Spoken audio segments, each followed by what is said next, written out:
அபாபேஷு ஸ்வபிருஷ்டேஷு பாலேன பக்தபுத்தினா பாபம் கிருதம் தத் பகவான் சர்வாத்மா சந்துமர்ஹதி. மொழிபெயர்ப்பு மற்றும் பொருளுரை தெய்வத்திரு அபய சரணாரவிந்த பக்திவேதாந்த சுவாமி ஸ்ரீல பிரபுபாத். ஜெய் ஸ்ரீல பிரபுபாத் கி ஜெய். பிறகு எல்லா பாவங்களிலிருந்தும் முற்றிலும் விடுபட்டவரும் பணிவுள்ளவரும் பாதுகாக்க தகுந்தவருமான ஒருவரை சபித்த பெரும் பாவத்தை செய்துவிட்ட பக்குவமில்லாத புத்தியுடைய சிறுவனை எங்கும் நிறைந்திருப்பவரான பரமபுருஷர் மன்னித்தருள வேண்டும் என்று ரிஷி வேண்டினார். ஓம் அஜ்ஞான திமிராந்தஸ்ய ஞானாஞ்சனசலாகயா தத்சுருன்மிலிதம் ஏன தஸ்மை ஸ்ரீ குருவே நமः. நமோ ஓம் விஷ்ணுபாதாய கிருஷ்ணபிரஷ்டாய பூதலே ஸ்ரீமதே பக்திவேதாந்த ஸ்வாமிதி நாமினே. நமஸ்தே சாரஸ்வதி தேவே கௌரவாணி பிரச்சாரிணே निर्विशेष शून्यवादी भाषा तदेशतारिणे. जय श्री कृष्ण चैतन्य प्रभु नित्यानंद श्री अद्वैत गदाधर श्रीवासदि गौर भक्त वृंद. हरे कृष्ण कृष्ण कृष्ण हरे हरे, हरे राम राम राम हरे हरे. हरे कृष्णा. பக்தர் எல்லாருக்கும் இனிமையான மாலை வணக்கம். இன்றைய பாகவத சத்சங்க வகுப்புல கலந்துட்டு இருக்கிற எல்லா பக்தர்களுக்கும் என்னுடைய பணிவான நமஸ்காரம். ஸ்ரீமத் பாகவத்தினுடைய முதலாம் ஸ்கந்தம் 18ஆம் அத்தியாயத்துடைய தொடர்ச்சி. பரீட்சித் மகாராஜ் என்ற ஒரு பெரும் பக்தர் ஒரு பிராமண சிறுவரால் சபிக்கப்பட்டார். இதுதான் இந்த அத்தியாயத்தோட தலைப்பு. பரீட்சித் மகாராஜ் எப்படி அந்த பிராமண சிறுவரால் சபிக்கப்பட்டார், ஏன் சபிக்கப்பட்டார், எதற்காக சபிக்கப்பட்டார், இந்த ஒரு சரித்திரம் நமக்கு கற்றுக் கொடுக்கக்கூடிய பாடம் என்ன? ரொம்ப அழகழகான ஸ்லோகங்கள். அதுல இன்னைக்கு 47 முதல் 50வது ஸ்லோகம் வரைக்கும் படிக்கிறோம். இந்த அத்தியாயத்தோட கடைசி 4 ஸ்லோகங்கள், லாஸ்ட் 4 ஸ்லோகம். அப்போ நம்ம முன்னையே பேசின மாதிரி, இதுக்கு முந்தின ஸ்லோகங்கள்ல கலந்து பேசின மாதிரி, பரீட்சித் மகாராஜா ஒரு மகா பாகவதர், தூய பக்தர். பிறவியிலிருந்தே கிருஷ்ண பக்தரா இருந்தார். குழந்தையிலிருந்தே தாயின் கருவில் இருக்கும் போதே பகவானால் பாதுகாக்கப்பட்டவர், காப்பாற்றப்பட்டவர். அவருடைய அப்பா அபிமன்யு பகவானுக்கு மிக பிரியமான பக்தர். அவருடைய தாத்தாக்கள் பாண்டவர்கள், யுதிஷ்டிரர், அப்புறம் அர்ஜுனன், பீமன், அவங்க பாட்டி திரௌபதி, இவங்க எல்லாருமே பகவானுக்கு மிக பிரியமான பக்தர்கள். அந்த மாதிரி உயர்ந்த குடும்பத்துல, ஒரு உயர்ந்த வைஷ்ணவ குடும்பத்துல பிறந்த ஒரு குழந்தை பரீட்சித்.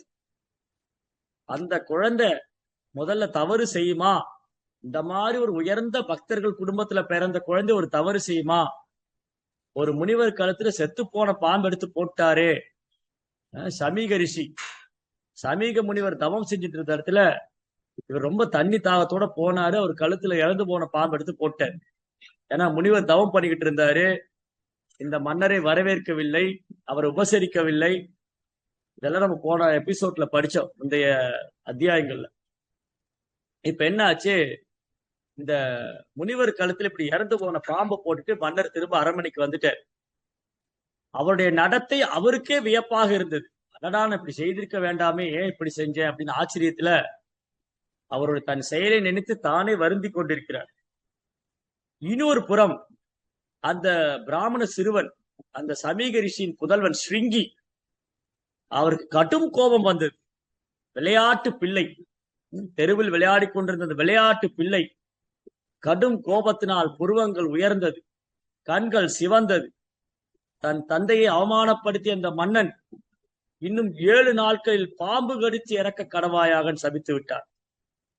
இப்போ இந்த மாதிரி நடந்திருக்க வேண்டாமே. அந்த முனிவர் தவம் முடிச்சதுக்கு அப்புறம் இந்த நடந்த விஷயங்களை பார்க்கிறார். மன்னர் ஒரு சிறு பிழை செய்து விட்டார், அதை தவறாகவே எடுத்துக்கொள்ளவில்லை. மன்னன் செய்ததை ஒரு தவறாக எடுத்துக்கொள்ளல. ஏன்னா அவருக்கு தெரியும், அந்த முனிவர் அறிந்து விட்டார், பரீட்சித்தை போன்ற ஒரு பக்தர் தவறு செய்ய மாட்டார். அப்படியே செய்திருந்தாலும் அது பகவானுடைய ஏற்பாடாகத்தான் இருக்கும். பரீட்சித்தோடைய நடத்தை என்னைக்குமே உயர்ந்த பக்தர்களின் செயலை நாம் நகல் செய்யக்கூடாது. தேஜேஷா ந தோஷா. அவங்க நடத்தையில குற்றம் காணவே கூடாது. ஏன்னா தூய பக்தருடைய வாழ்க்கையில எல்லாமே பகவானுடைய ஏற்பாட்டினால்தான் நடக்குது. பகவானுடைய விருப்பப்படிதான் நடக்குது. அவருடைய அனுமதியில தான் நடக்குது. அதனால இந்த முனிவர் நன்கு அறிந்து கொண்டார். முனிவருக்கு கோபம் வரவில்லை. அவர் அந்த ராஜாவை சபிக்கவும் இல்லை. ஆனா இந்த பையனுக்கு கோபம் வந்துருச்சு. சரி, அப்ப பொருளுரையில பிரபுபாதர் ரொம்ப அழகா நிறைய விஷயங்கள்லாம் சொல்லியிருக்காரு. பிரபுபா என்ன சொல்றாரு, முதல்ல இங்க வந்து சமீக ரிஷி தன்னுடைய பாலகன் தன் குழந்தைக்காக இறைவன் இடத்துல பிரார்த்தனை செய்யறாரு பகவான் கிட்ட. ஏன்னா முதல்ல சமீக ரிஷி என்ன பிரார்த்தனை பண்றாரு, இந்த ராஜா இருக்காரு பரீட்சித்து, அவர் எந்த பாவமும் செய்யாதவர், ரொம்ப பணி உள்ளவர், எல்லா ஜீவன்களுக்கும் அடைக்கலம் தரக்கூடியவர், எல்லோருக்கும் பாதுகாப்பானவர். அந்த மாதிரி ஒரு பெரும் ராஜ ரிஷி அவர், பகவான் தூய பக்தர். அவரை போய் இந்த பையன் சபிச்சு விட்டானே அப்படின்னு சொல்லிட்டு, அதனால பகவான் கோவப்பட்ட கூடாது. ஏன்னா பக்தர்களை நிந்தித்தாலோ, பகவான் தன்னை ஒருவர் நிந்தித்தால் கூட பொறுத்து கொள்வார். யாராவது பகவானை குறை சொல்றாங்க, குற்றம் சொல்றாங்க, அவதூறு பேசுறாங்க, அவமரியாதை பண்றாங்கன்னா பகவான் அதை பொறுத்து கொள்வார். ஆனா யாராவது பகவானது பக்தர்களை குற்றம் சொல்றாங்க, குறை சொல்றாங்க, அவதூறு பரப்புறாங்க, அவமதிக்கிறாங்கன்னு சொன்னா அது பகவானால் ஒருபொழுதும் பொறுத்து கொள்ள முடியாது. நீங்க எல்லாம் இந்த கதை கேள்விப்பட்டிருப்பீங்க. ஒரு வாரத்துக்கு முன்னாடி சைதன்ய மகாபுடைய அவதார தினம். சைதன்ய மகாபிரபுடைய சகாக்கள்ல மிக முக்கியமானவர் நித்யானந்த பிரபு. நித்யானந்த பிரபு வந்து சைத்தன்ய மகாபுடைய கட்டளை என்னன்னா, நீங்க ஓரொரு கிராமத்திலும் நகரத்திலும் போய் கிருஷ்ண நாமத்தை பிரச்சாரம் பண்ணணும். நித்யானந்த பிரபு வந்து ரொம்ப கருணை வாய்ந்தவர். இந்த சைதன்ய மகாபிரபு நித்யானந்த பிரபு ரெண்டு பேரும் கருணை கடல். அந்த கருணையே அவதாரமா வந்திருக்காங்க. கருணையத்தான் ஆயுதமா கொண்டு வந்திருக்காங்க, கருணையே அவதாரமா வந்திருக்காங்க. அவங்க போய் இந்த நித்யானந்த பிரபு என்ன பண்ணாரு, அந்த நவதீப்ல ரெண்டு பேர் குடிச்சுக்கிட்டு கலாட்டா பண்ணாங்க, ஜெகாய் மதாயின். அந்த ரெண்டு பேர்கிட்ட போய், நீங்க ஏப்பா இப்படி உயர்ந்த பிராமண குலத்துல பிறந்து அந்த பிராமண குலத்துக்கான பண்பாடை எதுவும் பின்பற்றாம அநியாயமா இப்படி குடிச்சு நாலு மனித வாழ்க்கை வீணாக்குறீங்க, நீங்க ஏன் பகவானுடைய நாமத்தை உச்சரிக்க கூடாதுன்னு அந்த கூட்டத்தை விளக்கிட்டு போய் சொன்னார். அதுல ஒரு கோபம் வந்து அந்த கல்லு குடிச்ச பானை எடுத்து ஓங்கி அடிச்சுட்டார் நித்யானந்த பிரபு மண்டையில். நித்யானந்த பிரபுவின் மண்டை உடைந்து ரத்தம் படுகிறது. அப்ப கூட சொல்றாரு, என்னை நீ அடிச்சு கொன்னாலும் பரவாயில்ல. நித்யானந்த பிரபு பலராமர், ஆதிசேஷன், அண்ட சராசரம் தன் தலையில் சிரசில் தாங்கியிருக்கும் அனந்தன். அந்த அனந்தனுக்கும் ஆதிசேஷனுக்கும் ஆதாரமான பலராமர். அவர் போய் சொல்றாரு, நீ என்னை அடிச்சு கொன்னாலும் பரவாயில்ல, நீ ஹரியோடைய நாமத்தை சொல்லு அப்படின்னு வேண்டிக்கிட்டார். அப்புறம்தான் அவங்களுக்கு மனசு, இந்த ஜகாய் வந்து மண்டையை உடைச்சோடனே மதாய்க்கு ரொம்ப பதட்டம் ஆயிடுச்சு. அடடா, இந்த சாதுவோடைய மண்டையை உடைத்து விட்டார்கள். இந்த செய்தி வந்து சைத்தன்ய மகாபிரபு கேள்விப்பட்டாரு. கடும் கோபம். மகாபிரபு சைத்தன்ய மகாபிரபு ரோஜா பூவை போல மிருதுவானவர், பாறையை போல கடினமானவர். பக்தர்கள் அன்பு செய்யும் போது பகவான் அவங்க கிட்ட வந்து தாமரை பூ போல, ரோஜா பூ போல மிருதுவாக அன்பு செய்வார். யாரேனும் பக்தர்களுக்கு குற்றம் விளைவித்து விட்டால் அவர் கடும் கோபம் வந்துவிடும். அவரால் பொறுத்து கொள்ளவே முடியாது. அவர் வந்து சக்கரா சக்கரான்னு சுதர்சனம் கூப்பிடுறாரு. சைதன்ய மகாபிரபு கைகளை ஆகாசத்தினுக்கு உயர்த்தி சக்கரா சக்கரான் சுதர்சனம் எடுத்துட்டு வேகமா வர்றார். இந்த ரெண்டு அசுரர்கள் ஜகாய் மதாயை தண்டிக்க வேண்டும்னு வர்றார். இந்த இடம் இன்னைக்கு இருக்கு. நீங்க நவதீப்ல போனீங்கன்னா மேற்கு வங்காளத்துல கங்கை கரையில நவதீபத்துல ஜெகாய் மதா என்ற இரண்டு பிராமணர்கள் எப்படி வந்து இந்த பிராமண பண்பாட்டை விட்டு மோசமா வாழ்ந்திருந்தாங்க, அவங்களுக்கு நித்யானந்தப்புடைய கருணையால எப்படி பெரிய பக்தரான மகா பாகவதரான. அப்ப வந்து மகாபிரபு தண்டிக்க வராரு. நித்யானந்த பிரபு சைதன்ய மகாபிரபுவின் தாமரை பாதங்களை பற்றி கொண்டு கண்ணீரால் அபிஷேகம் செய்யற. மகாபிரபு வேண்டாம் வேண்டாம் வேண்டாம், இந்த அவதாரம் தண்டிப்பதற்காக அல்ல, இந்த அவதாரம் இவர்களை கொள்வதற்காக அல்ல, இந்த அவதாரத்தில் சுதர்சன ஆயுதம் அல்ல உங்களுக்கு மகாபிரபு, இந்த அவதாரத்தில் சுதர்சன சக்கரம் அல்ல ஆயுதம் உங்களுக்கு, இந்த அவதாரத்தில் கருணையைத்தான் நீங்க ஆயுதமா கொண்டு வந்திருக்கீங்க, இவங்களுக்கு கருணையை கொடுங்க, இவர்களையும் உங்க பக்தர்களா ஏத்துக்கங்கன்னு மகாபிரபுவின் தாமரை பாதங்களை பற்றி கொண்டு நித்யானந்தர் கண்ணீரால அபிஷேகம். அப்போ வந்து ஜகாய் மதா ரெண்டு பேரும் பயந்து போய் மகாபிரபுட மன்னிப்பு கேட்கிறாரு. மகாபிரபு சொன்னாங்க, முட்டாள்களே, அயோக்கியர்களே, என்ன துணிச்சுலதான் என் பக்தன் நித்யானந்த நீங்க காயப்படுத்துவீங்க, உங்களை மன்னிக்கவே மாட்டேன். நித்யானந்த பிரபு மன்றாடி வேண்டிக்கிட்டார். சொன்னாரு, மதாய் மனம் மாறிவிட்டான், ஜெகாயுதனை அடிக்கும் போதே அவன் மனசு மாறி என்கிட்ட மன்னிப்பு கேட்டாரு, அவங்களை மன்னிச்சு விட்டுருங்க. அப்புறம் மகாபிரபு சொன்னா, நீங்க 2 பேரும் நித்யானந்த பிரபுடைய பாதங்களை விழுந்து மன்னிப்பு கேளுங்க, அவரு மன்னிச்சாதான் உங்களை மன்னிப்பாரு. நித்யானந்த பிரபு அந்த 2 பேரும் தோளோடு எடுத்து கட்டி தழுவிக்கிட்டாரு. சரி, பரவாயில்ல, அதெல்லாம் ஒண்ணும் குற்றமே இல்லை, நான் குற்றமாவே நினைக்கல, மகாபிரபு உங்களை ஆசீர்வதிப்பார். இப்ப மகாபிரபு சொன்னாரு, இன்னையில இருந்து இந்த மாதிரி கெட்ட பழக்கத்துல விட்டுட்டு வைஷ்ணவருக்கு சேவை பண்ணுங்க, ரொம்ப பணிவா இருங்க, அடக்கமா இருங்க, பகவான் நாமத்தை உச்சாரணை பண்ணுங்க. ஹரே கிருஷ்ணா கிருஷ்ண கிருஷ்ணா ஹரே ஹரே, ஹரே ராம ராம ராம ஹரே ஹரே. அன்னையில இருந்து நித்யானந்தபுரோட கருணையினால அந்த 2 பேரும் தூய பக்தரான. அதனால இந்த முனிவருக்கு நல்லாவே தெரிஞ்சிருந்தது, பக்தர்களை துன்புறுத்தினா பகவான் பொறுத்து கொள்ளவே மாட்டார். நம்ம ஒருபோதும் இந்த சத்சங்கத்துல நிறைய பேர், கிட்டத்தட்ட 600 பேருக்கு மேல இருக்கு, என்னைக்குமே நம்ம பக்தர்கிட்ட குற்றம் காணக்கூடாது, உரை சொல்லக்கூடாது, அவதூறு பேசக்கூடாது. இது பகவானுக்கு ஒருபோதும் பிடிக்காது, ஒருபோதும் பிடிக்காது. அதனால பக்தர்கிட்ட மாறாக நம்ம அன்பு செய்ய வேண்டும், சேவை செய்ய வேண்டும், பக்தரின் சங்கத்தை விரும்பும். அதுதான் ரொம்ப அவசியம். இப்ப பிரபுபா என்ன சொல்றாரு, அனைவரும் தங்களுடைய பாவ புண்ணிய செயல்களுக்கு தாங்களே பொறுப்பாளராகும். நம்ம என்ன செயல் பண்ணா அதுக்கு நாம தான் பொறுப்பு. நிறைய பேர் பழிய கிருஷ்ணர் மேல போட்டுருவார். நம்ம தப்பு பண்ணிட்டு கிருஷ்ணரை சொல்றது, கடவுள் எனக்கு என்ன பண்ணிட்டாரு, என் துன்பமே தீர மாட்டேங்குது, எனக்கு ஒரே பிரச்சனை, இதுக்கெல்லாம் என்ன காரணம், என்னுடைய துன்பத்துக்கு பிரச்சனைக்கும் யார் காரணம், என் மனமே காரணம், வேற யாரும் காரணம். நான் இந்த உடல் எடுத்துக்கிட்டேன், இந்த மனதை எடுத்துக்கிட்டேன், அதனாலதான் கஷ்டப்படுறேன்.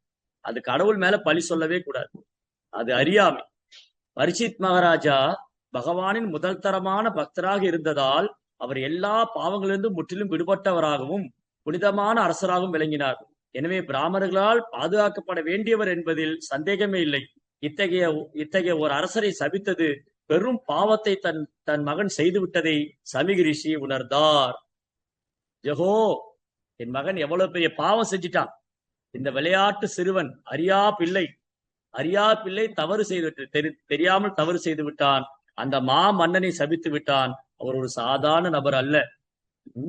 பகவானின் பக்தருக்கு இழைக்கப்பட்ட பாவத்தின் விளைவில் இருந்து விடுபடுவது மிகவும் கடினம்.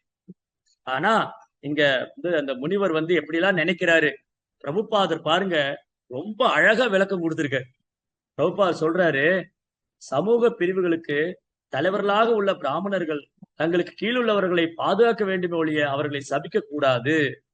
ஒரு நாளும் பிராமணன் நிந்திக்க கூடாது, சபிக்க கூடாது. அதனால பகவத்கீதையில பிராமணனுடைய குணங்களை பகவான் ரொம்ப அழகா சொல்லியிருக்காரு. சமோ தபஸ் சௌச்சம் சாந்திரார்ஜமே வச்ச ஞான விஞ்ஞான ஆஸ்திக்யம் பிரம்ம கர்ம சபாவச்சம். வாய்மை, தூய்மை, தவம், கருணை, எளிமை, மன்னிக்கும் தன்மை, இதெல்லாம் பிராமணருக்கான அடையாளம்.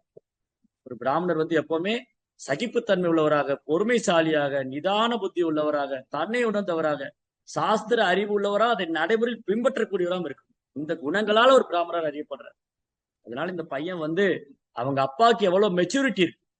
அந்த சமீக ரிஷி தன்னை உணர்ந்த ஆத்மா, அவருக்கு இதெல்லாம் புரியுது, இந்த விளையாட்டு பையன் இப்படி சபித்து விட்டானே என்று வருந்துகிறார். அதுக்கப்புறம் பிரபுபா சொல்றாரு, என்ன சொல்றாருன்னா, தான் பிராமண புத்திரன் என்று கர்வத்தினால் முட்டாள்தனமாக அப்படி செய்துவிட்ட சிறுவன் கடவுளின் கட்டளைப்படி தண்டிக்கப்பட வேண்டியவனாவான். தூய பக்தர்களை தண்டிப்பவர்களை பகவான் மன்னிக்க மாட்டார். எனவே ஓர் அரசரை சபித்ததன் மூலமாக ஸ்ருங்கி ஒரு பாவத்தை செய்து விட்டதுடன் பெரும் குற்றத்தை செய்து விட்டவராவார். எனவே பகவானால் மட்டுமே தன் மகனை காப்பாற்ற இயலும் என்பதை ரிஷி புரிந்து கொண்டார். எனவேதான் அவர் தன் மகனின் மன்னிப்புக்காக பகவானிடம் வேண்டுகிறார். சரி பகவானே, ஏதோ அறியா பிள்ளை தெரியாம தப்பு பண்ணிட்டான், சின்ன பையன், அவனுக்கு கொஞ்சம் கர்வம் வந்துருச்சு, நான் பிராமணன், எனக்கு தப வலிமை இருக்கு, நான் சபிச்சா அது நடந்துரும், என்னுடைய தப வலிமையினால, என்னுடைய பிரதத்தினால, என்னோட பிரம்மச்சரியத்தினால, என்ன பிராமணத்தினால நான் சபிச்சிருவேன் அப்படின்னு அவர் முட்டாள்தனமா தன்னுடைய சக்தியை துஷ்பிரயோகம் செய்து விட்டான் அந்த குழந்தை. அதனால அந்த குழந்தையை மன்னிக்கணும். அப்ப அடுத்தது பிரபுபா என்ன சொல்றாரு, பரீட்சித் மகாராஜா பௌதிக வாழ்விலிருந்து விடுபட்டுவதற்காக பகவான் தான் அவரை தர்ம சங்கடமான ஒரு சூழ்நிலையில் புகுத்தினார் என்றால் ஒரு பிராமண சிறுவன் ஏன் இந்த குற்றத்துக்கு பொறுப்பாளி ஆக மாட்டார் என்று கேள்வி எழலாம். இப்போ ஒரு கேள்வி கேட்கலாம். சரிங்க, பரீட்சித் மகாராஜா பகவானை சரணடையணும், அவர் பௌதிக வாழ்க்கையிலிருந்து விடுபடணும், அவர் பகவான்கிட்ட திரும்ப போகணும். அதற்காக பகவான் ஒரு தர்ம சங்கடமான சூழ்நிலையில ஒரு பக்தனை ஒரு தர்ம சங்கடமான ஒரு சூழ்நிலையில பகவான் வைக்கிறாருன்னா அந்த பக்தனை பகவான் ஆசீர்வதிக்கிறார். இப்போ நமக்கு பக்தி செய்யறோம். பக்தி பண்ணும்போது நமக்கு உடலால பிரச்சனைகள் வரலாம், மனதால குழப்பங்கள் ஏற்படலாம், அதுக்கப்புறம் இயற்கையினால துன்பங்கள் ஏற்படலாம், மற்ற ஜீவராசி ஏதாவது ஒரு வகையில தொந்தரவு வரலாம், உடலாலோ மனதாலோ இயற்கையினாலோ. அப்ப இந்த தொந்தரவு வரும்போதுதான் நம்ம என்ன பண்ணுவோம், இந்த ஜட உலகத்து மேல நமக்கு ஒரு பிரக்தி ஏற்படும். சே, ஏன்டா இங்க வந்தோம், இந்த உலகத்துல பிறந்திருக்கவே கூடாது, பிறவியே எடுத்துக்க கூடாது, இந்த உடலே எடுத்துக்க கூடாது, இந்த உடலால மனதால இந்த பிறப்புனாலதான் கஷ்டப்படுறோம், பேசாம இறைவன்கிட்ட திரும்பி போயிடும், பகவான்கிட்ட திரும்பி போயிடணும்னு நமக்கு ஒரு வைராக்கியம் பெறும். இந்த ஜட உலகத்துல எல்லாமே சௌகரியமா இருக்கு, ஒரு பிரச்சனையும் இல்ல, எல்லாமே ஸ்மூத்தா போயிட்டு இருக்கு அப்படின்னா நாம் இறைவனை முழுமையாக சரணடைய மாட்டோம். இன்னைக்கு எல்லாம் கடவுள் கொடுத்திருக்காரு, நல்ல குடும்பம், நல்ல வசதி, பேரு புகழ் பதவி எல்லாம் கொடுத்துட்டாரு அப்படின்னா இந்த உலகம் எனக்கு ரொம்ப கம்ஃபர்டபுள் ஆயிடும். ஓ, நான் இங்க ரொம்ப சொகுசா இருக்கேன், எனக்கு ஒரு பிரச்சனையும் இல்லை, நான் நல்லா இருக்கேன்.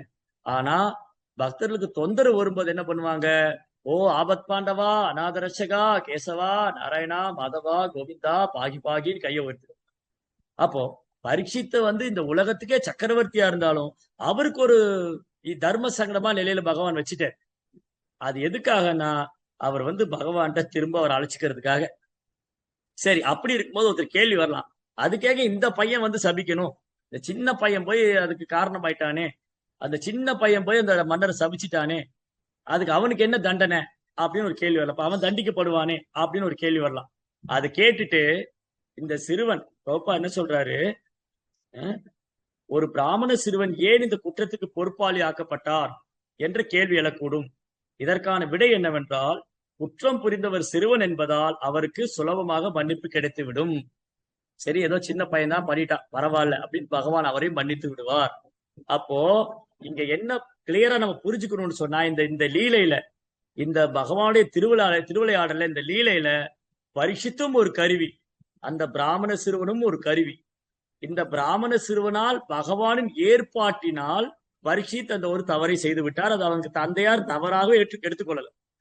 அந்த இறந்து போன பாம்பு எடுத்து சமீக முனிவன் கழுத்துல பரீட்சித் போட்டத அந்த முனிவர் அதை குற்றமா எடுத்துக்கல.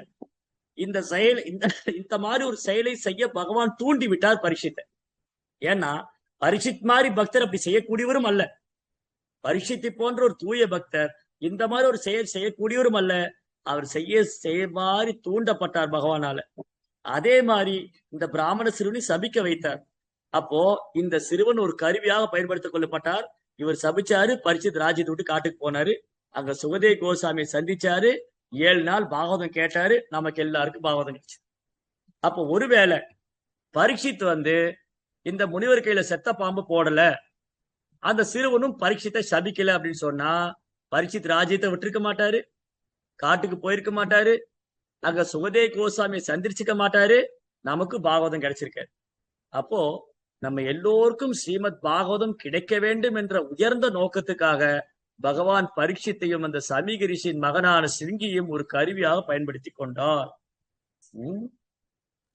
ஆனால் கலியை உலகில் அனுபவிப்பதற்கு பிராமண சமூகம் முழுவதுமே ஏன் பொறுப்பேற்க வேண்டியிருக்கிறது என்று கேள்வி எழும்.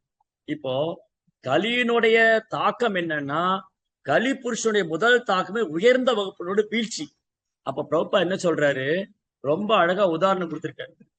வராக புராணத்துல என்ன சொல்லியிருக்குன்னா, வராக புராணத்துல பகவானுக்கு எதிராக செயற்படும் அவரால் கொல்லப்படாத அசுரர்கள், எந்த அசுரங்கள்லாம் பகவான் கையில கொல்லப்படலையோ, பகவானுக்கு எதிராக செயல்பட்டாங்களோ, அவங்க எல்லாம் கலியுகத்துல இந்த வாய்ப்பை பயன்படுத்திக்கிட்டு ஒரு பிராமண குடும்பத்துல பிறவி எடுப்பாங்க. அந்த மாதிரி பிராமண குலத்துல பிறம்பி எடுத்தவங்க அந்த வாழ்க்கையை பயன்படுத்தி முக்தி அடைகிறதுக்காக அல்லாம அவங்க அதை துஷ்பிரயோகம் பண்ணி என்ன ஆவாங்க, அசுரத்தனமான செயலால கீழ்நிலை அடைவாங்க. பிராமண குடும்பங்களில் பிறவி எடுக்க அனுமதிக்கப்பட்டனர் யாரு, பகவான் கையால கொல்லப்படாத அசுரர்கள், துஷ்ட குணம் படைச்சவங்க கலியுகத்துல பிராமண குடும்பத்துல பிறக்கிறதுக்கு அனுமதிக்கப்பட்டாங்க. அதுக்கான நோக்கம் என்னன்னா, இவர்கள் முக்தி வழியில் முன்னேற வேண்டும் என்பதற்காகவே பரம கருணாமூர்த்தியான பகவான் நல்ல பிராமண குடும்பங்களில் பிறக்கும் வாய்ப்பை அவர்களுக்கு அளித்தார். ஆனால் அசுரலான அவர்கள் நல்ல வாய்ப்பை பயன்படுத்திக் கொள்வதற்கு பதிலாக தான் பிராமணன் என்ற அகம்பாவத்தினால் பிராமண பண்பாட்டை துஷ்பிரயோகம் செய்தனர். சமீக ரிஷியின் மகன் இதற்கு பொருத்தமான உதாரணம் ஆவார். மேலும் சிருங்கியை போல முட்டாள்களாக ஆகிவிடாமல் முற்பிறப்பில் தங்களுக்கு இறந்த அசுர குணங்களிலிருந்து தங்களை பாதுகாத்துக் கொள்ள வேண்டும் என்று பிராமணர்களின் முட்டாள் மகன்கள் இங்கு எச்சரிக்கப்படுகின்றனர். அப்போ நீ கலியுகத்துல பாத்தீங்கன்னா கலோ சூத்திர சம்பவ, கலியுகத்துல பிறப்பால் எல்லாம் சூத்திரர்களா இருக்கு. பிராமண பண்பாடு பிராமண கலாச்சாரம் ஏறக்குறைய மறைந்து விட்டது. ஒரு சிலர் தான், ஒரு சிறு சதமானம் தான் ஃபாலோ பண்றாங்க. அப்ப காரணம் என்னன்னா, இந்த வாய்ப்பை பயன்படுத்திக் கொள். அப்ப யார் ஒருத்தர் இந்த வாய்ப்பை பயன்படுத்திக்கிறாங்களோ, நான் இந்த பிராமண குலத்துல பிறந்திருக்கேன், எனக்கு பகவத்கீதை படிக்கணும், பாகவத படிக்கணும், நான் பகவான்கிட்ட திரும்ப போகணும், மீண்டும் இந்த மனித வாழ்க்கை சுழற்சியில மாட்டிக்கூடாதுங்கிற அந்த ஞானம், ஞான விஞ்ஞான மாஸ்திக்கம், சாஸ்திர அறிவு, அதை நடைமுறையில் பின்பற்றும் அறிவு, அதுதான் பிராமணனுக்கான சுபாவம் நீங்க சொல்லியிருக்கு. அதுக்கப்புறம் அந்த முட்டாள் சிறுவன் பகவானால் மன்னிக்கப்பட்டான். ஆனால் சமீக ரிஷி போன்ற ஒரு தந்தையை பெறாத மற்றவர்கள் பிராமண பிறப்பால் பெற்றுள்ள நன்மைகளை துஷ்பிரயோகம் செய்வார்களே ஆனால் பெரும் கஷ்டத்தில் புகுத்தப்படுவார்கள். இப்ப இங்க பாயிண்ட் என்னன்னா, சமீக ரிஷி தன்னை உணர்ந்த ஆத்மாவா இருந்ததுனால தன் குழந்தை தன் பிராமணத்துவத்தை துஷ்பிரயோகம் செய்தாலும், அந்த பாலகன் தவறு செய்துட்டாலும் அந்த குழந்தைக்காக இறைவன்கிட்ட பிரார்த்தனை பண்றாரு. ஆனா துரதிருஷ்டவசமா அந்த மாதிரி ஒரு தந்தை இல்லாத சமுதாயம் என்ன, இறை உணர்வற்ற சமுதாயம். அந்த இறை உணர்வற்ற சமுதாயத்துல பேரளவான பிராமண குலப்பண்பாடுன்னு சொல்லிட்டு பேரளவா பிராமணரா இருக்கிறவங்க என்ன பண்ணுவாங்க, அவங்களை காப்பாற்ற யாரும் கிடையாது. அதனால ஒரு காலத்துல பிராமணர்கள் சமுதாயத்தை வழிநடத்தக்கூடியவங்களா இருந்தாங்க. அவங்கதான் மன்னர்களை உருவாக்குறவங்க, பெரும் பண்டிதர்கள். எல்லாருடைய சபையிலையும் ஒரு ராஜ புலவர் இருப்பார். நீங்க பாருங்க, ராமருடைய சபையில வசிஷ்டர், இந்த மாதிரி நிறைய முனிவர்கள், ரிஷிகள்லாம், பிராமணர்கள்லாம் மக்களை வழிநடத்தி, ராஜா மன்னனை வழிநடத்தி அவனை செங்கோல் ஆட்சி பண்ண வச்சு, அதன் மூலமா மக்களும் தர்மத்தை, யதா ராஜா ததா பிரஜா, மன்னன் எவ்வளியோ மக்களும் அவ்வளி. அப்ப மன்னன் பக்தனா இருந்தா மக்களும் பக்தரா இருப்பாங்க, மன்னன் அசுரனா இருந்தா மக்களும் அசுரனா இருக்கும். ரைட். 48வது பதம் அடுத்து ரொம்ப அழகான இங்க விளக்கங்கள். பிரஸ்கிருதா விப்ரலப்வஹா சப்தாஹ க்ஷிப்தா ஹதாபி நாஸ்ய தத் பிரதிகுர்வந்தி தத்பக்தா பிரபவோபிஹி. பகவத் பக்தர்கள் மிகவும் பொறுமைசாலிகள் என்பதால் நிந்திக்கப்பட்டாலும், வஞ்சிக்கப்பட்டாலும், சபிக்கப்பட்டாலும், தொந்தரவு செய்யப்பட்டாலும், அலட்சியப்படுத்தப்பட்டாலும் அல்லது கொல்லப்பட்டாலும் அதை திரும்ப செய்வதில்லை. இது ரொம்ப ரொம்ப முக்கியமான ஒரு பாயிண்ட். இங்க நம்ம கவனிக்க வேண்டிய விஷயம், பகவான் நமக்கு அழகான ஒரு பாடம் கொடுத்திருக்காரு. பகவானுடைய பக்தன் எந்த மாதிரி பக்தன் அவருக்கு பிரியமானவர், ஒரு பக்தனுடைய தெய்வீகமான குணங்கள் என்ன, ஒரு கிருஷ்ண பக்தர் எப்படி இருக்கணும், அவருடைய தெய்வீகமான குணம் என்ன, எந்த மாதிரி பக்தர் அவருக்கு பிரியமானவர். பாருங்க, ரொம்ப பொறுமைசாலியா இருக்கணும். நமக்கெல்லாம் பொறுமையே கிடையாது. ஏதாவதுனா சட்டு சட்டுன்னு கோவம் வந்து, சாப்பிட்டீங்களா, நீ ஏன் சாப்பிட்டீங்க கேட்கல, நீ எனக்கு சாப்பாடு போற இல்ல நீ சாப்பாடு கொடுத்தா எனக்கு சாப்பிடணுமா, சண்டைக்கு போயிடுவோம்.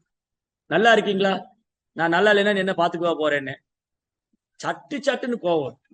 மனைவி இடத்துல கோவப்படுறது, கணவர் இடத்துல கோவப்படுறது, பிள்ளைகள்கிட்ட கோவப்படுறது, பெற்றோர்கள்ட்ட கோவப்படுறது, கோபமே வாழ்க்கையா போச்சு நமக்கெல்லாம். ஆனா முதல்ல ஒரு பக்தனுடைய அழகான குணம் பொறுமைசாலி, பொறுத்து கொள்ள வேண்டும், சகித்து கொள்ள வேண்டும். அதுக்கு கிருஷ்ணர் அழகான உதாரணம் கொடுத்திருக்காரு. மாத்ராத் பர்ஷாஸ்து கௌந்தேயா சீதோஷ்ண சுகதுக்கதா ஆகமா அபாயினு அனித்யா தாம் திதி சக்ஷ பாரதா. அர்ஜுனா, கோடை காலத்துல வெயில் அதிகமா இருக்கு. இப்ப பாருங்க, கோடை காலம் வந்துருச்சு. நம்ம வெளியில போகாம இருக்கிறோமா, சம்பாதிக்காம இருக்கிறோமா, படிக்காம இருக்கிறோமா, சுற்றுலா எல்லாம் பண்ணிக்கிட்டு தான் இருக்கும். அப்ப கோடையை பொறுத்துக்கிட்டோம். சரி, வெயில் காலம் இப்படிதான் இருக்கு. சரி, மழைக்காலம் வந்தா ஊரெல்லாம் தண்ணி ஆகுது, அப்பயும் வெளியில போகாம இருக்கமா. சரி, குளிர்காலம் வந்துச்சு, அப்பயும் செயல்படாம இருக்கமா. மாத்ரா ஸ்பர்ஷாஸ்து கௌந்தேயா ஸ்பர்ஷா சீதா உஷ்ணா. சீதானா குளிர், உஷ்ணம்னா சூடு. அப்போ இயற்கையினால ஏற்படக்கூடிய குளிர், வெப்பம் இதெல்லாம் பொறுத்துக்கிறோம். அந்த மாதிரி வாழ்க்கையில இன்பம், துன்பம், விருப்பு, வெறுப்பு, லாபம், நஷ்டம், வெற்றி, தோல்வி, மான, அவமானம், புகழ்ச்சி, இகழ்ச்சி, இரட்டிப்பு தன்மை நிறைந்தது. இந்த உலக வாழ்க்கையே இரட்டிப்பு தன்மை நிறைந்தது. அதை பொறுத்து கொள்ள பழகி. சரி, மனைவி தானே சொன்னா, பரவாயில்ல போ, நம்ம மனைவி தானே. சரி, கணவர் தானே சொன்னாரு, பரவாயில்ல, நம்ம கணவர் தானே சொன்னாரு. சரி, நம்ம பிள்ளைங்க தானே, நம்ம பெற்றோர் தானே, நம்ம நண்பர் தானே, அவங்களை பொறுத்து கொள்ள பழகி. பொறுத்தார் பூமி ஆழ்வார், பொறுமை கடலினும் பெரிது. எவ்வளவு படிச்சிருக்கோம். பொறுமையா இருக்கிறது கடலோட பெருசு. அந்த பொறுமையா இருக்கிறது இந்த பூமியே ஆழ்வார், பொறுமைசாலி. அத பூமாதேவிட்டு இருந்து கத்துக்கணும். பொறுமையை நம்ம பூமாதேவிட்டு இருந்து கத்துக்கணும், மரத்திட்டு இருந்து கத்துக்கணும். மரம் திருநாதபி சுனீச்சேன தரோரிவ சகிஷுனா. ஒரு மரத்துக்கு மேல ஏறுவாங்க, கிளைய உடைப்பாங்க, பழங்களை பறிப்பாங்க, வெயில் மழை குளிர் என்ன வந்தாலும் அந்த மரம் போறதுக்கு. பூமியில என்னெல்லாம் பண்றோம், நிலத்தை தோண்டி தண்ணி எடுக்கிறது, எண்ணெய் எடுக்கிறது, அதை அது ரோடு மேல ரோடு போடுறது, பாலத்துக்கு மேல பாலம், பூமிக்கு அடியில பாலம், பூமிக்கு மேல பாலம், அதுக்கு அடியில கோகை போட்டு அதுக்குள்ள இருக்கிற ட்ரெயினை விடுறது, என்ன பண்ணாலும் பூமி பொறுத்துக்கிட்டு தான் இருக்கு. சரி, நம்ம பிள்ளைகள் தானே. அதனால பொறுமையை நாம் மரத்திடமிருந்து கற்றுக்கொள்ள வேண்டும். பொறுமை நாம் பூமியிட்டிருந்து கத்து. பொறுமைசாலி பாருங்க, இங்க நிறைய பக்தருடைய உதாரணம் இருக்கு பாகவதத்துல. நிறைய பக்தர்கள் உதாரணம் இருக்கு பாகவதத்துல. பொறுமைசாலிகள் நிந்திக்கப்பட்ட, நிந்திச்சுட்டாங்க அவனை. நீ அசுரனா போனுட்டான். யாரு? பார்வதி தாயார் சித்திரகேதுவை பார்த்து நீ ராட்சசனா போன்னு சொல்லிட்டார். ஒரு முறை இது பாகவதம் 6ஆம் ஸ்கந்தத்துல அந்த லீலை வரும், அந்த சரித்திரம். ஒரு நாள் சித்திரகேது என்ற வித்யாதரன் அப்படி ஆகாசத்துல தன்னுடைய விமானத்துல தன் மனைவிகளோட போறார். சித்திரகேதுங்கிற வித்யாதரன் அவர் ஆகாசத்துல தன் மனைவிகளோட போறார். ஒரு பகவானுடைய பக்தர் அவர் சித்திரகேது. அதே சமயம் பாக்குறாரு, கைலாசத்துல சிவபெருமான் அமர்ந்து இருக்கிறார், மடியில பார்வதி இருக்கார். சிவபெருமானுடைய மடியில பார்வதி இருக்காங்க. ஒரு கையில சிவபெருமான் தன் மனைவி ஆலிங்கனம் பண்ணியிருக்கார். தன் தொடையில பார்வதி உட்கார வச்சுட்டு ஒரு கையில பார்வதி ஆலிங்கனம் பண்ணிட்டு இன்னொரு இடத்துல பகவான் சிவபெருமான் பகவான் லீலைகளை பேசிட்டு இருக்காரு. பாகவத் எண்ணற்ற முனிவர்கள் ரிஷிகள்லாம் உட்கார்ந்துருக்காங்க, ஆயிரக்கணக்கான ரிஷிகள் முனிவர்கள்லாம். இதை பார்த்துன்னு சித்திரகேதுக்கு பெரும் ஆச்சரியம். அப்படியே சிரிச்சுட்டார். என்ன ஆச்சரியம் பாருங்க, இது யாரால முடியும்? மகாதேவன் தன் மனைவியை தன் தொடையில அமர வச்சுக்கிட்டு மனைவியை ஒரு கையில் ஆலிங்கனம் செய்து கொண்டு எவ்வளவு அழகா பேசுறாரு அப்படின்னு சிரிச்சுட்டார் சிவபெருமானை பார்த்து. சிவபெருமான் என்ன பண்ணாரு? சரி, நானாவது ஒரு மனைவி கூட தான் இருக்கேன், நீ இவ்வளவு மனைவியோட விமானத்தில் போய் அவரு சிரிச்சார். ஆனா பார்வதி கோவம். அதாவது இந்த உலக வழக்கம் என்னன்னா, ஏதாவது மனைவி முன்னாடி தன் கணவரை அவமானம் செய்து விட்டால் அந்த மனைவியால் பொறுத்துக்க முடியும். அவங்க வீட்டுல சண்டை போடுவாங்க. அந்த அம்மா மனைவியானவள் வீட்டுல கணவரை திட்டுவாங்க, ஏன் அடிக்க கூட செய்வாங்க. ஆனா வேற்று நபர் யாராவது தன் கணவனை திட்டி விட்டாலோ உதாசீனப்படுத்த அவங்களால பொறுத்துக்க முடியாது. சதிதேவி கோவம் வந்துருச்சு. சித்திரகேதுக்கு என்ன துணிச்சல் இருந்தா என் பிரபுவை பார்த்து சிரிப்பாரு, ஏளனம் பண்றாரு அப்படின்னு கோவம் பார்வதியின் கண்கள் சிவந்தது, உருவம் உயர்ந்தது. ஏ சித்திரகேது, நீ என் பிரபுவை பார்த்தா சிரிக்கிற, நீ ஒரு ராட்சசனா போன்னு சபிச்சிட்டாரு. பாருங்க, வெறும் சாபம். சித்திரகேது என்றார் வித்யாதரன் ராட்சசனா போன்னு சபிக்கப்பட்டார். சிவபெருமான் மௌனமா இருக்காரு. சித்திரகேது விமானத்தை விட்டு கீழே இறங்கினார். அப்படியே சாஷ்டாங்கமா நமஸ்காரம் பண்ணார். பார்வதி தாயாருக்கும் சிவபெருமானுக்கும் சாஷ்டாங்கம் நமஸ்காரம் பண்ணார். ஓ அன்னையே, பார்வதி தாயே, தங்கள் தங்கள் விருப்பப்படி அப்படியே நடக்கட்டும் அப்படின்னு அதை ஏற்றுக்கொள்ற. பார்வதியின் சாபத்தை ஏற்றுக்கிட்டார். நாம மட்டும் அங்க இருந்தோம், ஓ நான் ராட்சசனா போகணுமா, நீ ராட்சசியா போகணும் சபிச்சிரும் இல்லையா? அந்த இடத்துல நம்ம இருந்தோம்னு வச்சுங்களேன், பார்வதியை உண்டு இல்லைன்னு ஆக்கிடும். ஆனா சித்திரகேது என்ன பண்ணாரு? அதை அப்படியே வரமாக பெற்றுக்கொண்டார். ஓ பார்வதி தாயாரே, தங்கள் இச்சைப்படி தங்களுடைய விருப்பப்படி நான் ராட்சசனா போறேன். பார்வதிக்கு பெரும் ஆச்சரியம். என்னடா அது, நான் இவனை ராட்சசனா போன்னு சபிச்சா இவன் கீழே எனக்கு நமஸ்காரம் பண்ணி என்ன வழிபடுறாரு. அப்ப சிவபெருமான் சொல்றார் பார்வதி கிட்ட, ரொம்ப புகழ் வாய்ந்த ஸ்லோகம், ரொம்ப அழகான ஒரு ஸ்லோகம். நாராயண பரோ சர்வே நகுதக்ஷண பிபியதே ஸ்வர்கா அபவர்க நரகேஷு அபிதுல்யாத தர்ஷனஹ. ஓ பார்வதி, நீ போய் சித்திரகேது சபிச்சிட்ட, ஆனா பகவானுடைய பக்தனுக்கு ஒரு பிரச்சனையும் கிடையாது. நாராயண பரோ சர்வே, நாராயணனின் பக்தன்கள் உயர்ந்த ஆத்மாக்கள். நான் குதக்ஷண பிபி, அவங்க எதுக்கும் கவலைப்படுறதில்லை, எதுக்காகவும் ஏக்கப்படுறதில்லை, எதுக்காகவும் வருத்தப்படுறதில்லை. அவங்கள சொர்க்கத்துல போட்டாலும் சரி, நரகத்துல போட்டாலும் சரி, நீங்க உலகத்துல எந்த மூலையில போட்டாலும் சரி, அவங்க பகவானுக்கு பக்தி செஞ்சுக்கிட்டே இருப்பாங்க. பகவான் சேவையிலிருந்து அவங்க விலக மாட்டாங்க அப்படின்னு பகவானு பக்தனுடைய மகிமையை சிவபெருமான் பாராட்டுற. இதே போல இங்க பார்க்கணும் பரீட்சித் மகாராஜும் சபிக்கப்பட்டார் இந்த பிராமண சிறுவனால. பரீட்சித் கோபம் வரலையே, இந்த பையனை திரும்ப சபிக்கணும், இல்ல அவனை பாதாள சிறையில போடணும், அவனை கொல்லணும், தண்டிக்கணும். நோ, பரீட்சித் மகாராஜா அந்த சிறுவனின் சாபத்துக்கு எதிர்வினை ஆற்றவே இல்லை. இது பகவானுடைய கருணையாக ஏற்றுக்கொண்டார். அப்படியே ஆகட்டும். அந்த சிறுவன் என்ன சபிச்சிட்டாரு, நான் 7 நாள் இறக்க போறேன், அப்ப எனக்கு எதுக்கு இந்த ராஜ்யம்? எனக்கு ராஜ்யம் வேண்டாம், ஒண்ணு வேண்டாம்னு எல்லாத்தையும் விட்டு காட்டுக்கு போயிட்டேன். ரைட். சித்திரகேது, பரீட்சித் மகாராஜ், பாண்டவர்கள் என்ன பண்ணப்பட்டாங்க? வஞ்சிக்கப்பட்டாங்க. பரீட்சித் மகாராஜ் நிந்திக்கப்பட்டார், சபிக்கப்பட்டார். சித்திரகேது நிந்திக்கப்பட்டார், சபிக்கப்பட்டார். அதை அப்படியே ஏற்றுக்கொண்டார்கள், எதிர்வினை ஆற்றவே இல்லை. பாண்டவர்கள் வஞ்சிக்கப்பட்டார்கள்.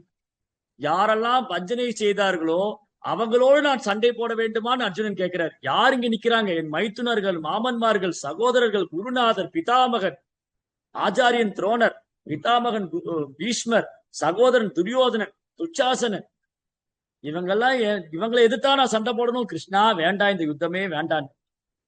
அர்ஜுனன் வேண்டாங்கிற. யுதிஷ்டமரா சொல்ற, கிருஷ்ணா வேண்டாம், இந்த யுத்தமே வேண்டாம், நீங்க எங்களுக்காக சமாதானமா வேணா பேசுங்க, தயவுசெய்து யுத்தம் வேண்டாம், இந்த மகாபாரத யுத்தம் வேண்டாம், அவங்களே ராஜ்யத்தை வச்சுக்கிட்டோம், நாங்க இப்படியே உங்களோடு இருந்துடுறோம், எங்களுக்கு காட்டுல உங்க கூட இருந்துடுறோம், இங்க நிறைய முனிவர்கள் ரிஷிகள்லாம் இருக்காங்க, எங்களுக்கு இந்த வாழ்க்கை ரொம்ப சந்தோஷமா இருக்கு, ராஜ்யம் எல்லாம் வேண்டாம். இல்ல யுதிஷ்டிரா, நீ ஒரு சத்திரியன், அட்லீஸ்ட் உங்களுக்கு ஒரு கிராமமாவது அவன் கொடுக்கணும், நான் போய் பேசுறேன் அப்படின்னு பாண்டவ தூதனா பகவான் போய் பேசினார். அப்போ தன்னை வஞ்சித்தவர்களை கூட கொல்லக்கூடாதுன்னு நினைச்சவங்க பாண்டவர்கள்.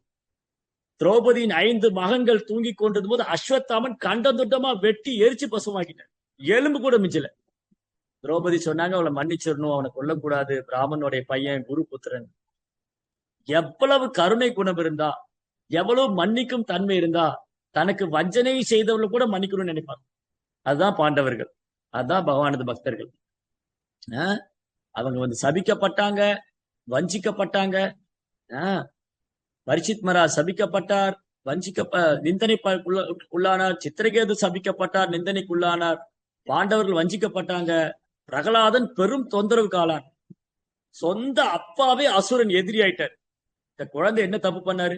பப்ஜி விளையாண்டாரா, இல்ல தெருவுல போய் கோலி விளையாண்டாரா, இல்ல 24 நேரம் மொபைல் பார்த்துக்கிட்டு இருந்தாரா, இல்ல டிவி சினிமா தான் பார்த்தாரு, பசங்க வெளியில சுத்தினாரா? ஒரு கெட்ட பழக்கம் கிடையாது. சதா நாராயண நாமம். ஓம் நமோ பகவதே வாசுதேவாய, ஓம் நமோ பகவதே வாசுதேவாய, நாராயணா, பகவானே, கிருஷ்ணா, கோவிந்தா. அவர் எப்பவும் விஷ்ணுவை ஸ்மரணம் செய்து கொண்டிருந்தார். அது பெரும் குற்றமாய்விட்டது. அவங்க அப்பாவே தொந்தரவு பண்ணார். எந்த மாதிரி தொந்தரவு, எந்த மாதிரி அலட்சியம் அந்த குழந்தை இடத்துல, எந்த மாதிரி கொல்ல முயற்சி பண்ணார், எல்லா முயற்சியும் பண்ணார். மலை உச்சில தூக்கி போட்டாரு, சமுத்திரத்துல தூக்கி போட்டாரு, பெச வச்சு கொல்ல பார்த்து, பாம்பு கடிக்க வச்சு, யானை மிதிக்க வச்சு, நெருப்புல தூக்கி போட்டு, இவ்வளவு தொந்தரவு செய்யப்பட்டாலும் அவங்க எதிர்வினை ஆற்றவே இல்லை. அப்ப கூட பிரகலாதன் தன் தந்தைக்காக பிரார்த்தனை செய்யறார். ஓ பகவானே, தந்தைக்கு மோட்சம் கொடுங்க. அதுதான் வைஷ்ணவர். சோ பிரபுபாதர் பொருள்ல ரொம்ப அழகா எழுதியிருக்கார். பக்தனின் பாதங்களில் குற்றம் புரிந்தவனை பகவான் மன்னிக்க மாட்டார் என்பது சமீக ரிஷி அறிவார். பரீட்சித் மகாராஜா சிறுவனின் சாபத்துக்கு எதிராக சாபமிட்டு தம்மை காப்பாற்றி கொண்டிருக்கலாம் என்று ரிஷி மனதில் எண்ணினார். ஆனால் தூய பக்தர் ஒருவர் பௌதிக நன்மை தீமைகளில் பாராமுகமாக இருந்து விடுவார் என்பதை அவர் அறிவார். இதனால் நிந்தனை, சாபம், அலட்சியம் போன்றவை எதற்கும் எதிர்த்து பக்தர்கள் செயல்படுவதில்லை. அதுக்கப்புறம் பகவானுக்கு எதிராகவோ அல்லது அவரது பக்தனுக்கு எதிராகவோ செய்யப்படும் பொழுது அவர்கள் கடுமையாக நடவடிக்கைகளை எடுக்கின்றனர். அரசரை பொறுத்தவரை அது அவருடைய சொந்த விவகாரம் என்பதால் அதற்காக அவர் வஞ்சம் தீர்த்து கொள்ள மாட்டார் என்பதை சமீக ரிஷி நன்றாக அறிந்திருந்தார். அப்போ ஒரு பக்தனுக்கோ பகவானுக்கோ யாராவது குற்றம் பண்ணிட்டா அவங்க அதை பொறுத்துக்குவாங்க. ஆனா இனி ஒரு பக்தனுக்கு தொந்தரவு செஞ்சு அந்த பக்தனால பொறுத்துக்க முடியும். அப்ப பரீட்சித் மகாராஜாவுக்கு தொந்தரவு பண்ணதுனால அவர் அதை பொறுத்து கொள்றார். ஆனா பரீட்சித் மகாராஜ் முன்னாடி ஒரு பசுவை ஒரு பசுவை துன்புறுத்தினா அதை கழிப்பிடிச்ச உடனே பரீட்சித் தன் உடைவாள உருவினர். அடே அசுரா, அயோக்கியனே, உனக்கு என்ன துணிச்சிருந்தா என்னோட ராஜ்யத்தில் என் பிரஜையை துன்புறுத்துவன், உடனே தன் உடைவாள உருவினர். அப்போ ஒரு பசுமாடு துன்புறுத்தப்படும் போது பரீட்சித் கோபம் வந்தது. ஆனா அவரை திட்டும் போது அதை பொறுத்துக்கிட்டார். இதுதான் வைஷ்ணவர். தன் ராஜ்யத்தில் ஒரு பிரஜை துன்புறுத்தப்படும் போது கோபம் அந்த பரிசுத்துக்கு, அவரை அவமானப்படுத்தின போது சரி, அவரை சபிச்ச போது கோபம் வரல, அது பகவானுடைய ஏற்பாடா, அதை அப்படியே அவர் அப்படியே ஏத்துட்டார்.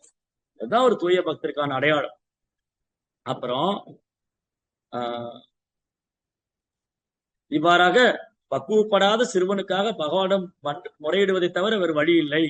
பிராமணர்கள் மட்டும்தான் பிறரை சபிக்கக்கூடிய அல்லது ஆசீர்வதிக்கூடிய சக்தியை பெற்றுள்ளனர் என்பதால் பகவானின் பக்தர் ஒரு பிராமணனாக இல்லை என்றாலும் பிராமணரை விட அதிக சக்தி படைத்தவராவார். ஆனால் இத்தகைய பக்தர் ஒருவர் சுயநலத்துக்காக சக்தியை துஷ்பிரயோகம் செய்ய மாட்டார். பக்தன் பெற்றிருக்கக்கூடிய எல்லா சக்திகளும் பகவான் மற்றும் அவரது பக்தர்களின் சேவைக்காக மட்டுமே எப்பொழுதும் உபயோகிக்கப்படுகிறது. பாத்தீங்களா? அப்போ ஒரு கிருஷ்ண பக்தரா இருக்கிறது, ஒரு வைஷ்ணவரா இருக்கிறது பிராமணத்துவத்தை காட்டிலும் உயர்ந்தது. அந்த பக்தனுக்கு எல்லா சக்தியும் உண்டு, ஆனா அதை துஷ்பிரயோகம் பண்ண மாட்டார். ஹனுமான் ரொம்ப அதீத ஆற்றல் படைத்தவர். ஹனுமானுக்கு அதீத சக்தி இருக்கு, ஆனா அதையெல்லாம் மறந்து ஒரு சாதாரண ஒரு ஒண்ணுமே அறியாத ஒரு சேவகனை போல சுக்ரீவன் கிட்ட இருக்காரு. சுக்ரீவனுடைய மந்திரி ஹனுமான் சுக்ரீவனுடைய மந்திரி, ஆனா சுக்ரீவனை காட்டிலும் அதீத ஆற்றல் படைத்தவர் ஹனுமான். ஆனா பாருங்க, அவர் சுக்ரீவனுக்கு சேவகனா இருந்தார். என்னைக்கு தன் சக்தியை அவர் உணர்ந்தாரோ, இது பிரபுவுடைய சேவைக்காக ஜாய் ஸ்ரீராம் பிரம்மாண்டமான ரூபம் எடுத்துட்டார். யாராலும் செல்ல முடியாத 100 யோஜனை சமுத்திரத்தை கடந்து போனார். அப்போ ஹனுமானுக்கு கோபம் வந்தது. அந்த கோபத்தை ராமனுடைய சேவைக்காக பயன்படுத்தின லங்கையை தகனம் பண்ணார். இந்த அசுரன் அயோக்கியன் ராவணனுக்கு என்ன ஒரு துணிச்சல் இருந்தா சீதா மாதாவை தூக்கின்னு வந்திருப்பான். இந்த லங்கையை நான் எரிச்சு பசுமாக்குவேன். சொர்ண லங்கா சொர்ணம் தங்கம்ல உருகி ஆறா ஓடுது. ஹனுமானுக்கு கோபம் வந்தது. எப்ப கோபம் வந்தது? ஹனுமானை யாரா நிந்திச்சு அவர் கோபம் வராது, ஆனா பகவானுடைய சேவைக்கு யாரா இடையூறு பண்ண ஹனுமானுக்கு கோபம் வரும். அதனால ஹனுமான் தன் சக்தியை முழுவதும் பிரபுவுடைய சேவைக்காக பயன்படுத்தினா துஷ்பிரயோகம் பண்ணதே இல்லை. ஒரு நாளும் ஒரு தூய பக்தர் தன் சக்தியை துஷ்பிரயோகம் பண்ண மாட்டார். அது பகவானுடைய சேவைக்காக தான் பயன்படுத்தும். அதனால இந்த பிராமண சிறுவனுடைய தந்தைக்கு நன்றாக தெரியும், பரீட்சித் மகாராஜா இந்த குழந்தைய ஒண்ணும் செய்ய மாட்டாரு, அவரை நிந்திக்க மாட்டாரு, தண்டிக்க மாட்டாரு, சபிக்க மாட்டாரு. ஏன்னா அவரு பகவானுடைய பக்தர். அதனால அந்த குழந்தைய பகவான் காக்கட்டும் பிரார்த்தனை பண்றார். 49th verse. இது புத்திர கிருதா கேன சோனு தப்தோ மகாமுனிஹி ஸ்வயம் விப்ரகிருதோ ராஜ்ஞா நைவாகம் தத் அச்சிந்தயத். இவ்வாறு புத்திரன் செய்த பாவத்தால் வருத்தமடைந்த மாமுனிவர் அரசர் செய்த பிழைகளை முக்கியமாக எடுத்துக்கொள்ளவில்லை. அண்ணன் ஏதோ பண்ணிட்டாரு, அது ஒரு பெரிய தப்பு இல்லை இப்போ, ஆனா என் பையன் இப்படி செஞ்சிருக்க கூடாது, அதுதான் அவருக்கு கவனமா இருக்கு. அப்போ பிரபுபாத் பொருளூர் என்ன சொல்றாரு, சில சுகதேவ கோசாமியின் கருணையாலும் வாழ்வின் மிக உயர்ந்த பூர்ணத்துவத்தை அடைந்ததால் உண்மையில் அது பகவானின் விருப்பமாகும். பரீட்சித் மகாராஜா, சமிக ரிஷி மற்றும் அவரது மகன் ஸ்ருங்கி ஆகியோர் பகவானின் விருப்பப்படி நிறைவேற்றுவதில் கருவிகளாக மட்டுமே செயல்பட்டனர். எனவே பகவானின் விருப்பப்படியே அனைத்தும் நிகழ்ந்ததால் அவர்கள் ஒருவரும் கஷ்டத்தில் புகுத்தப்படவில்லை. அந்த பிராமண சிறுவனும் மன்னிக்கப்பட்டார், பரீட்சித் மகாராஜும் பகவானுடைய திருநாட்டுக்கு போனார், அந்த முடிவரும் தன் தபத்தில் பக்குவமானார். அதனால இந்த உயர்ந்த நோக்கத்துக்காக இந்த பிரபஞ்சத்துல எல்லாருக்கும் ஸ்ரீமத் பாகவதம் கிடைக்கணும், எல்லோரும் பாகவத தர்மத்தை பின்பற்ற வேண்டும் என்ற ஒரே நோக்கத்துக்காக பகவான் என்ன பண்ணாரு, பரீட்சித்தையும் அந்த சிறுங்கியும் ஒரு கருவியாக பயன்படுத்தி கொண்டார். அடுத்தது 50வது ஸ்லோகம், லாஸ்ட் verse, 8th verse.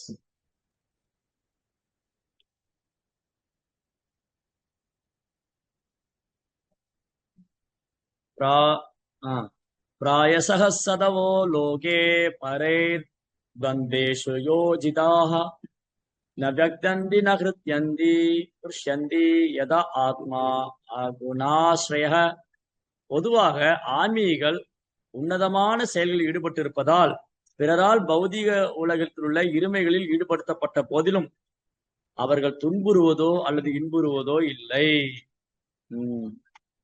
ரொம்ப அழகான ஒரு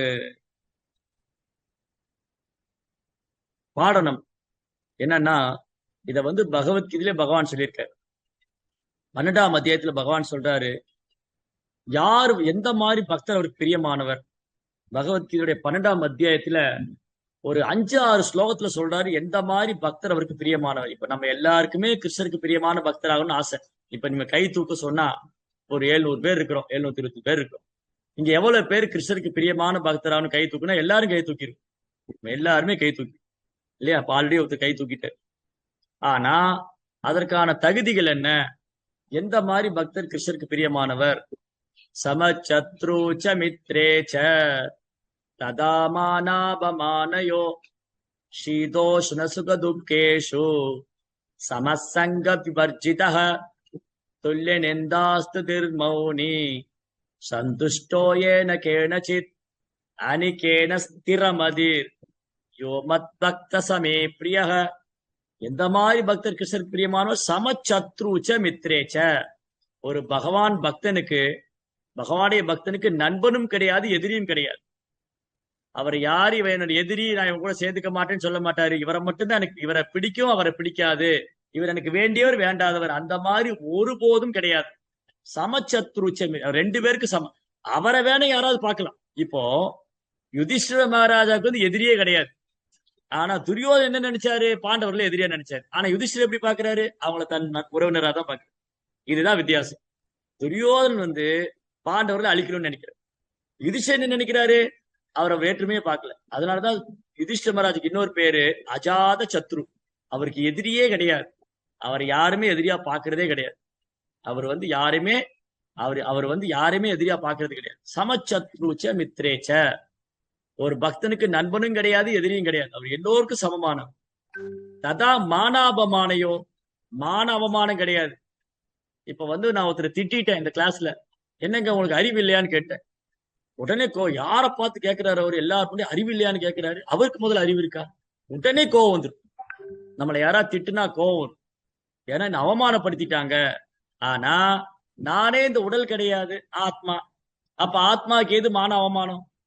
இப்ப என்னை பார்த்து ஒருத்தரு அடே நாயேன்னு சொல்றேன், என்னை பார்த்து ஒரு திட்டுறா, டே நாயேன்னு சொல்றேன். நான் ஏன் எதிர்வினை ஆற்றணும்? நான் எதிர்வினை ஆற்றினா உண்மையாயிடும். இப்ப என்னை பார்த்து ஒருத்தர் நாயே, என்னடா என்னை பார்த்து நாயின்னு சொல்றேன் அப்படின்னா, அப்ப நான் உண்மைன்னு ஆயிட்டேன். என்னை பார்த்து நாயை சொன்னாரா, நான் மௌனமா இருந்தேன். ஏன்னா நான் நாய் கிடையாது, நான் மனுஷன் கிடையாது, நான் பிராமணன் கிடையாது, நான் சத்திரியம் கிடையாது, நான் சூத்திரம் கிடையாது, நான் பிரம்மச்சாரி கிடையாது. அப்ப நீ யாரு? சைதன்ய மகாபிரபு சொல்றாரு, நீ யாரு? நான் வந்து சன்னியாசி கிடையாது, நான் பிராமணன் கிடையாது, நான் வந்து மனுஷன். அப்ப நீங்க யாரு? கோபி பிரதபத கமலையோ தாச தாச தாச தாச தாசானு தாசன். நான் வந்து பகவானின் சேவகனின் சேவகனின் சேவகனின் சேவகனின் சேவகன்.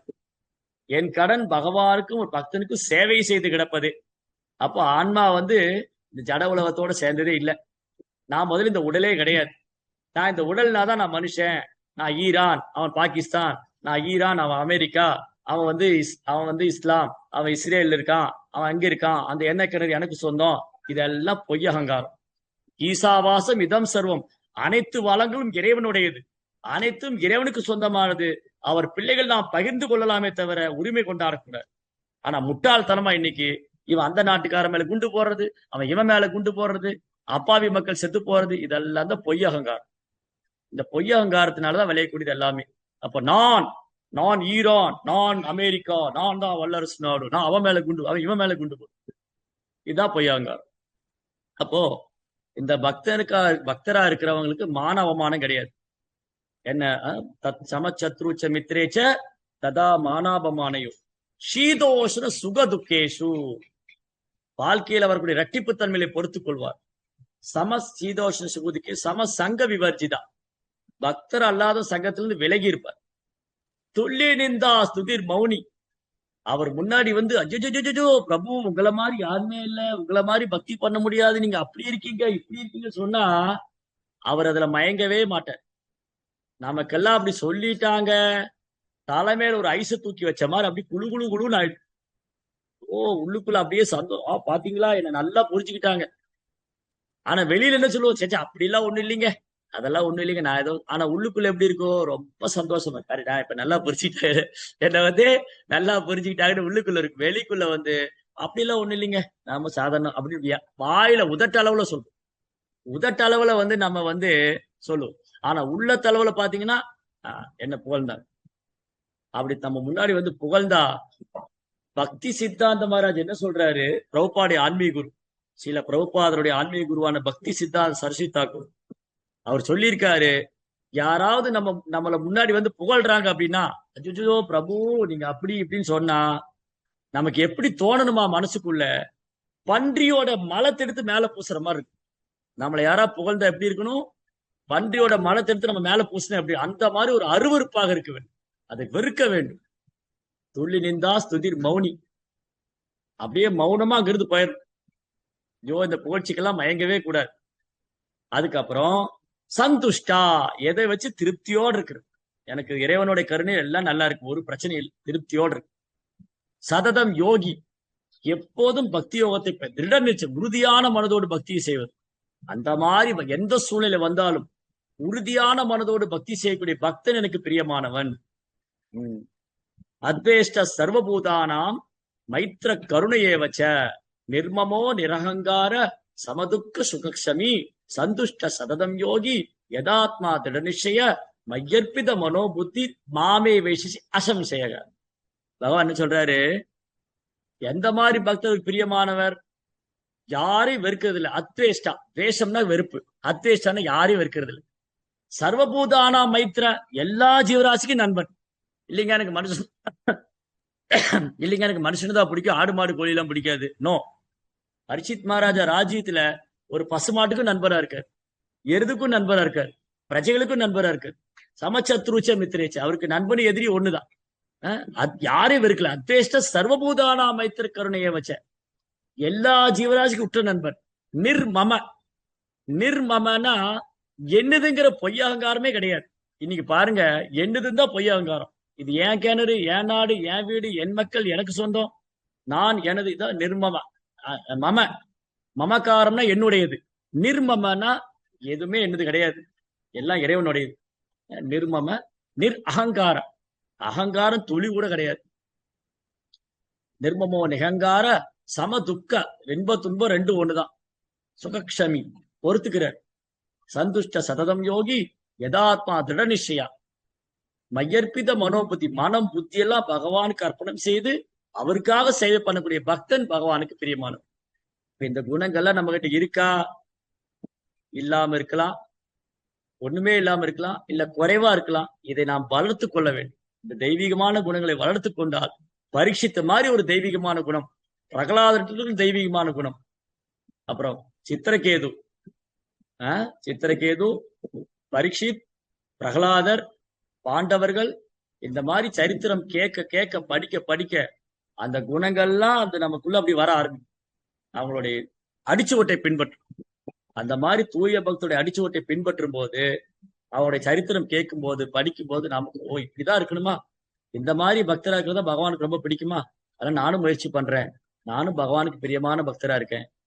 நம்முடைய ஒரே குறிக்கோள், கிருஷ்ண பக்தியின் ஒரே குறிக்கோள் பகவானுக்கு பிரியமான பக்தராகணும், தூய பக்தராகணும், பகவானுடைய கருணையை பெற வேண்டும், பகவானுடைய தாமரை திருப்பாத்து நீங்கா இடம் பெறணும்.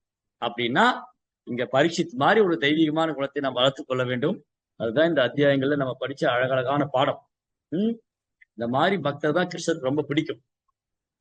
பரீட்சித் ஏன் கிருஷ்ணருக்கு ரொம்ப பிடிக்கும், ஏன்னா இந்த மாதிரி தெய்வீகமான குணம். பாண்டவர்கள், திரௌபதி, குந்தி தேவி, பிரகலாதர், துருவன், எண்ணற்ற பக்தரோட சரித்திரம் பாகவத்துல.